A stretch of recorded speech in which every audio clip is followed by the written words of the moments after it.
but it's probably pretty good. Well, when it comes to presidential debates, action can sometimes speak louder than words. So while most of America listened to what the candidates had to say, our next guest was closely watching their nonverbal cues, which can make or break them. Here with her analysis is Susan Constantine, a body language expert and an executive leadership coach. Thank you so much for joining us. Let's start with the strong ones. Let's give people props out there. I know one that you thought did well was Marco Rubio, which is fantastic because he's probably still recovering from the water thing, which I thought was adorable. It made him human, but maybe not presidential. You liked him?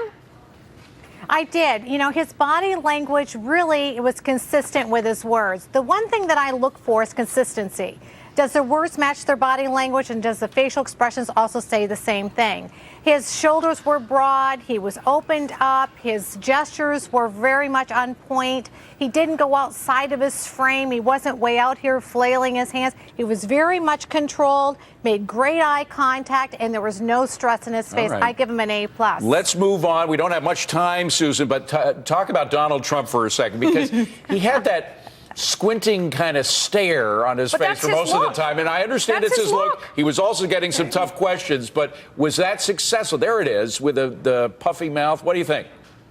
Yeah, well, the puffy mouth, that's one thing, okay? That's smugness. But his eyes, when they narrow, is really more concentration. Let me really focus in on that question. Yeah. That's what he was doing there. But the thing is, what I noticed about the Trump was these very big, large, grandiose types gestures.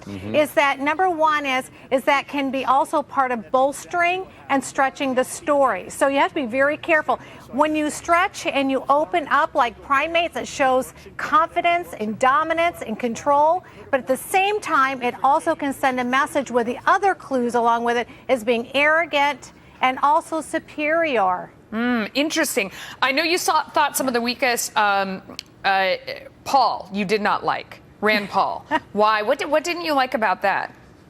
Well, first of all, he was very combative. You know, his gestures were very wide and big, too, because he was really trying to dominate. That was what he was doing.